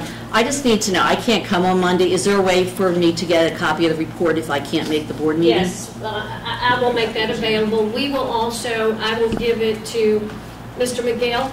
As soon as I leave here, he will scan it. He'll put it on the website for you to review. And then we will have copies available for people to either pick up. Mary, if you want to come by and pick up one at any time, we will have one available. And that goes for anybody who wants one at any time. Again, I would like to give the board the opportunity to review it, but we will get it to Mr. Santa, and he will get it on the website for us. Okay, thank you. Next, yes. Hi, good evening. Sandy Wright Yaden. And I just had a question as I was listening to the sharing, and it's linking page 3 with page 4 with page 6. And I'm on page 3 under findings and curriculum. It states that with the curriculum, there's a lack of differentiation, intervention, and opportunities to reteach. And when you link that with what was said tonight about tutoring blocks, and you link that with what was said on page 6 about making modifications, I don't have the audit report, so I don't know if it recommends what kind of modifications that we should make. But the intervention needs to still be addressed for the young people, especially in elementary school, and I would hope that at some time in the future that we could, at possibly an education meeting, have someone who would clearly tell us what is taking place at each of the elementary schools, what are they using, what progress are we seeing, and how can we modify it? Because intervention in a consistent, structured, planned way is truly needed. Thank you, Ms. Wright. Just to answer your first part, and for everybody, usually with an audit, when someone comes in and audits you, what happens is you review your audit. You review all of the findings and the observations. But we don't even have it to look at to review. Okay. And that's not your fault. Can I It's not your fault, but can I respond I have to say this, please forgive me, but the audit had started with your timeline in January, and here we are, June, and it says that it was revised, et cetera, in May. And I really thought that coming here tonight with the experts who were here with us, that I would be able to look at that and review that. Okay. So as I said, it's not your fault, but I would hope that if something like this takes place in the future, that we have copies when we come. Okay, so Ms. Wright, thank you. Just to explain, okay, you're making a valid point. I'm not saying that it's not being heard, but I just want you to understand the process of an audit. So what happens here? What can I didn't speak when you were speaking. I was quiet. So okay, so Jane has already stated that she will get it to the public. She did say that. I'm talking about for next time, sweetheart. I know what has been done. I don't understand how since January and with it being completed in May and we're here today and we don't even have something to look at. I'm trying to explain to you. I'm talking about for the future, that's all. Okay, so I don't even want to spend time with what wasn't done, the history of why it wasn't done. I'm saying for the future, when we come, we should have something. Okay, so Ms. Wright. Okay, so Ms. Wright, what happens in an audit, just so you know. No, I'm very familiar with audits. I'm familiar with instructional audits. I'm familiar with curriculum audits. So all I'm saying is for the future, I hope that we take very good care and understanding and projection with our timing. That's all I'm saying. I don't want to go through a history of what was done. I'm not giving you a history of what was done. Thank you. Public, what happens is that usually, once the audit is done, you look at the findings. And when you look at the findings, you have time to respond and figure out a corrective action plan to be able, they have given their observations. I apologize to the public that you didn't receive the audit. When I walked through the door today to start this meeting, this is when I received the audit. So am I upset with it? Yes, I am. But what I'm not going to do is, I'm not going to portray and show that frustration. What I'm going to do is be professional about it. So I did talk to Jane about providing the public the audit report. The public, she already said the public will receive the audit report. But what happens is you read that, and they did give some corrective actions already for us to help us. So everybody's point is being heard, but I just wanted to explain that usually when an audit is done, you have time to review it and read it, and then you sit with your team and you figure out ways that we can fix things, that you can implement things, and you can use what they have stated as a guide.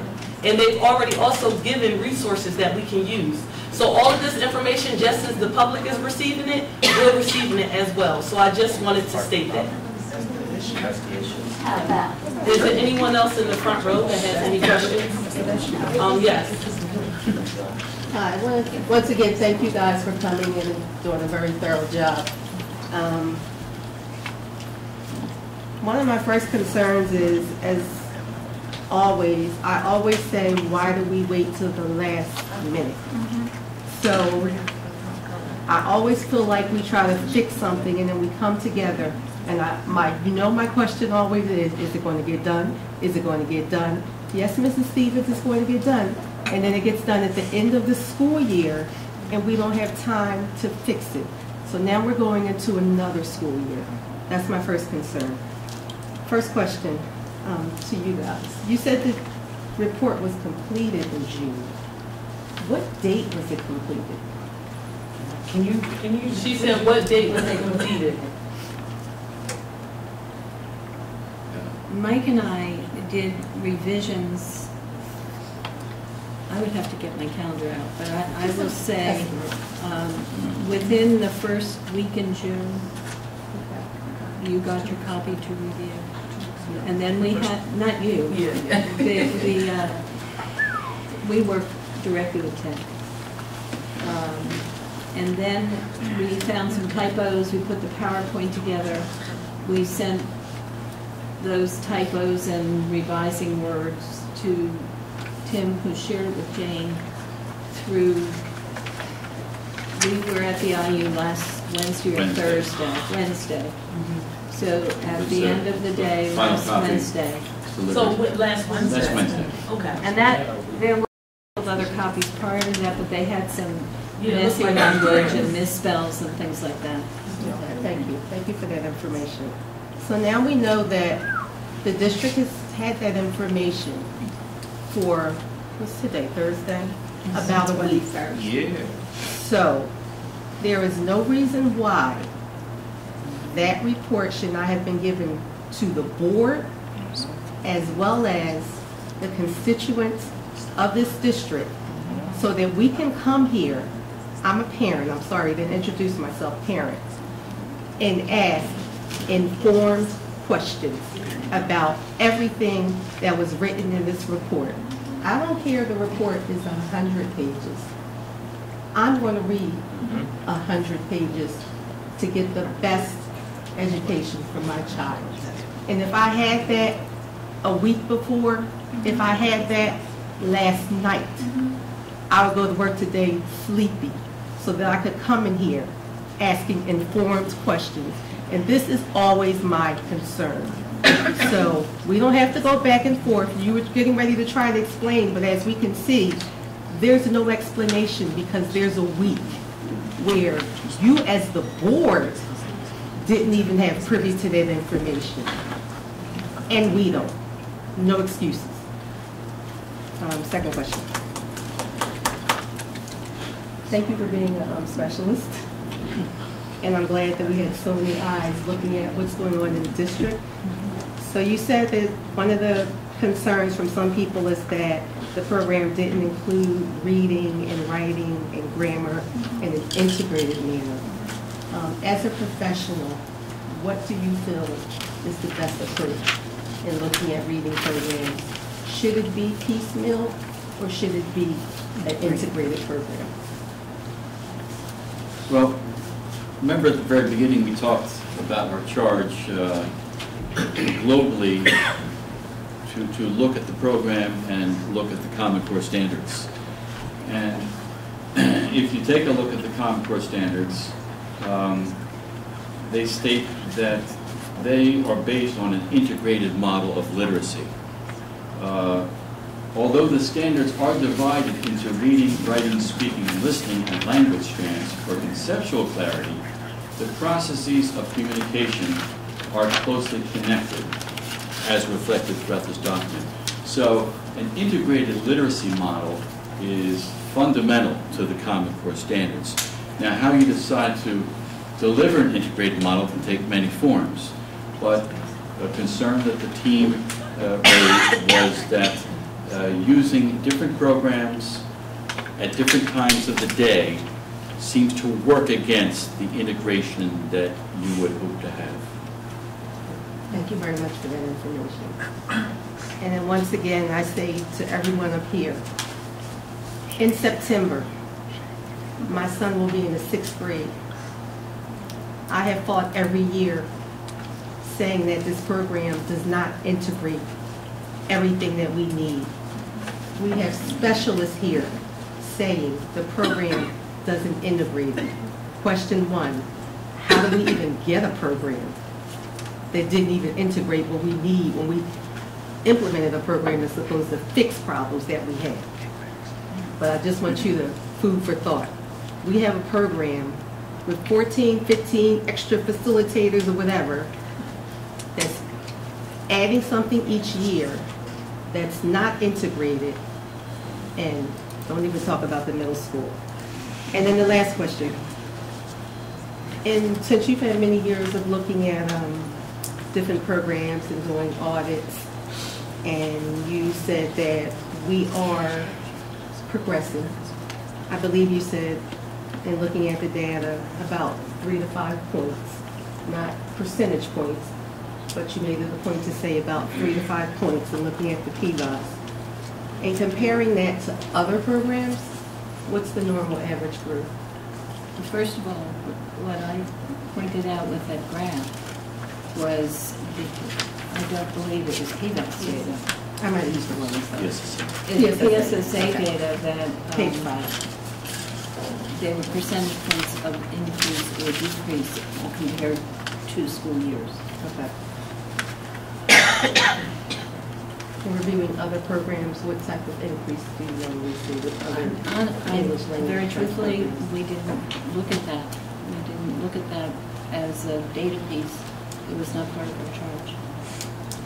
However, you could find that data by going on different program websites and look at that comparative kind of stuff. In fact, on websites, it's not PSSA data, it's general performance data, because some states that use different kinds of books or programs don't have PSSA. So they look at other kinds of data that most school districts would have. I'm just a parent. I understand. I'm not just going to ask you a question, just break it down into terms I can understand. I know you can't white answer it, but I'm just a parent. If you and I were neighbors. The percentage that I'm looking at, is that something that I should look at as a parent, because I don't always study data and say, wow, I'm so excited at that growth. Is that good growth? Is that I think any group, and I don't mean to be nebulous, I really don't, but that was not our charge. That we were to point out data, facts that we found. And I will say though, any growth you see from any program is a good indicator. When you don't see growth, that's a concern. That would be true of any program. So then when we don't see growth in our advanced students, and that's kind of what and you have to look at what you're measuring. Thank you.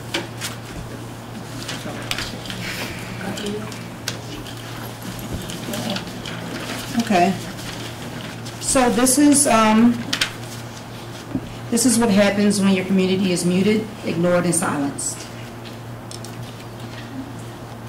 For 7 years, I informed you, I've come to every meeting, and I've said the same thing at every single meeting about us not teaching our kids certain things.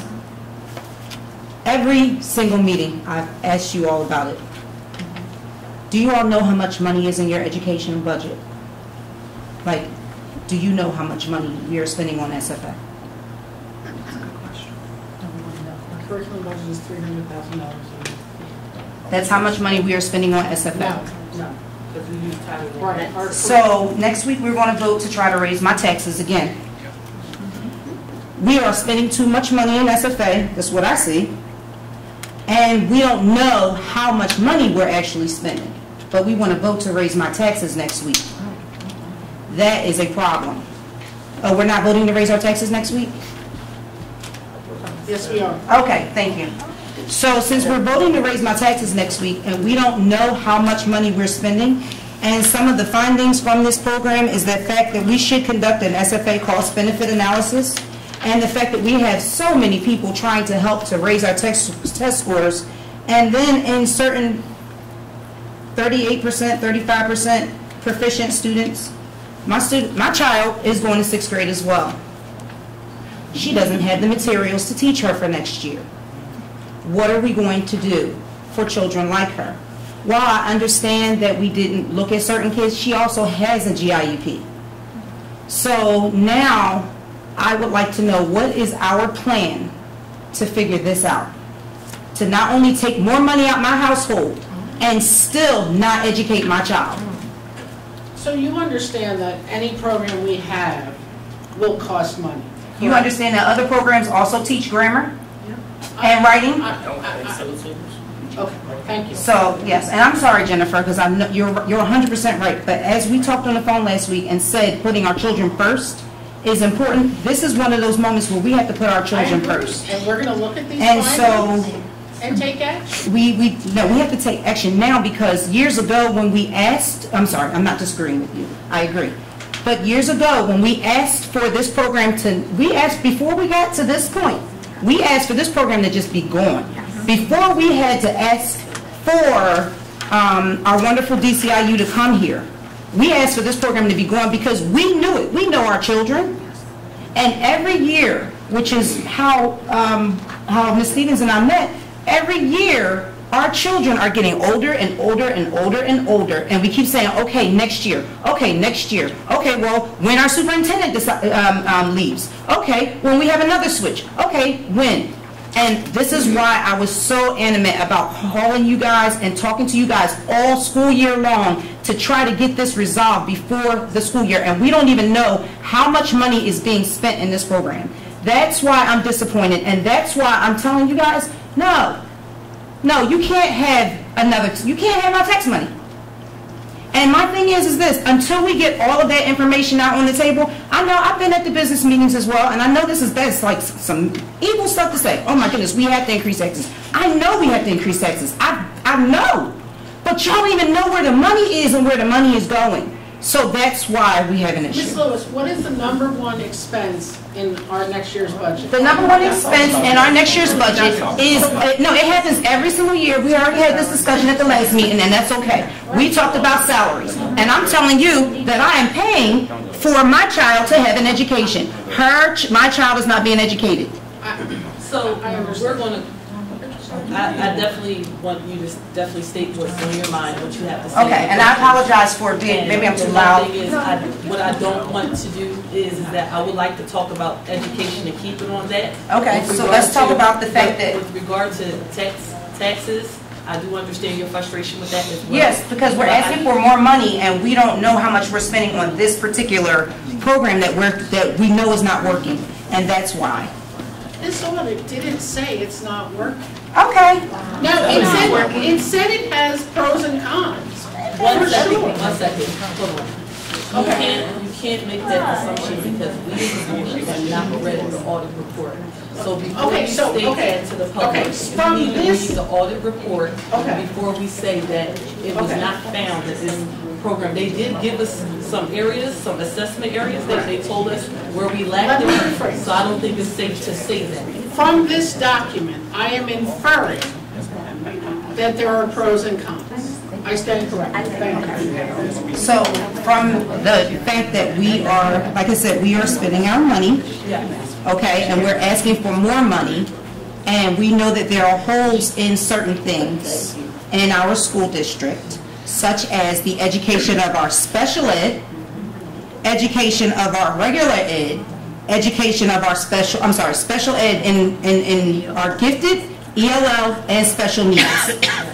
So I want to make sure, like, as you stated, we're keeping this on education. I would like us to look at all of the money that is being spent and not look at it, but you can't have my tax money.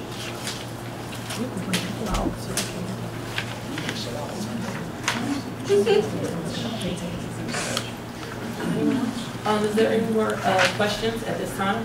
No. Okay. So I know our public, when you make, I want just everyone to know when you make comments, you definitely want them to be addressed. And I'm pretty sure Jane and Tim and myself as the chairperson for education, I'm going to spend tonight reading this because I have not read it. So I have to spend tonight reading this and also look at the resources in the back to get a better understanding of the findings and what we can do to move forward. And then after that, we'll compile that. I know I'm going to compile my information and talk to Jane and Tim. And with regard to, because Afia, I know what you're saying with Mo, are we going to get rid of the SFA? It's not that. I know that we have to go. I know that it's a year. I'm sorry. And we have to go and we'll have SFA next year. This is to the board. I think as a parent, because I didn't know either that that's a fair question to ask. At the business meeting, will we be able to know the actual cost of the SFA program? Yes, I did talk to Jeff. I talked to Jeff actually last night. And because of what you're saying was voting on Monday with regard to raising taxes. I did have a conversation with Jeff last night, and I will be able to present all of that information to you. I just want to clear the numbers and make sure that my numbers that I've received is accurate. And then I will talk to Jane and Tim, and we will discuss that on Monday. But I just want you to know I have looked into that, and I do understand your frustration. One thing I'm going to say in a positive note is, this is my second year on the board. And I can say that the board members that were prior here, Darren, and I want to say in the back, we had a plan and with other board members to talk about what we could do, because this has, you're not incorrect when you're saying that you're bringing this to the forefront. But our first plan was to provide an audit, because we had to show what we have in front of us. And that's what we did. We're following through, and I understand it's taking time, but something like this does take time. Even if we was to uproot SFA today, we still have to have a plan. We have to have a plan.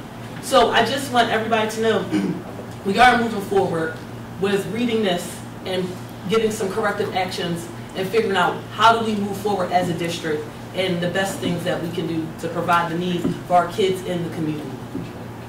Does anyone have any more questions? Yes. One of my questions wasn't answered about the tutoring at the middle school. Will that be provided? Because I know the elementary schools get the tutoring. So how they provided tutoring at the elementary schools has been through school improvement money, and the middle school does not qualify for school improvement money. Okay, so then therefore we don't get the tutoring.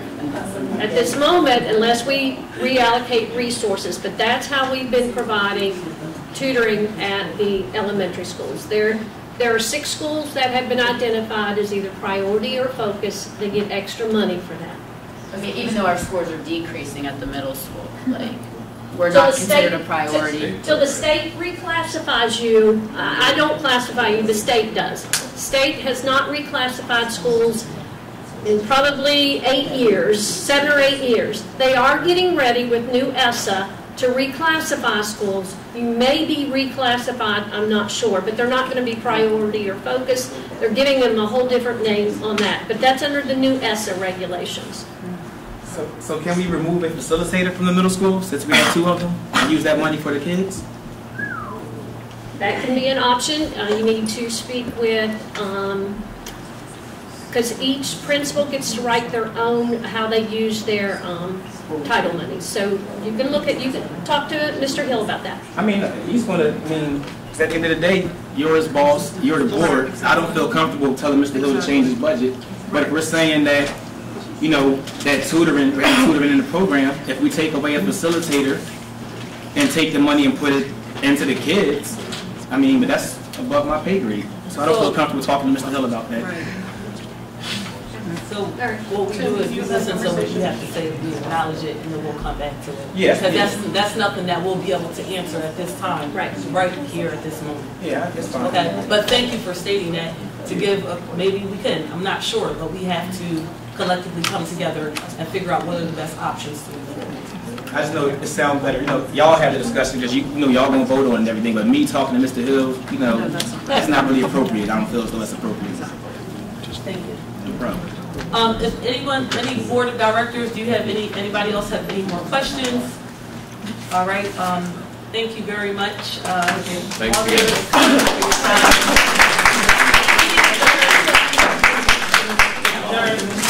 All right.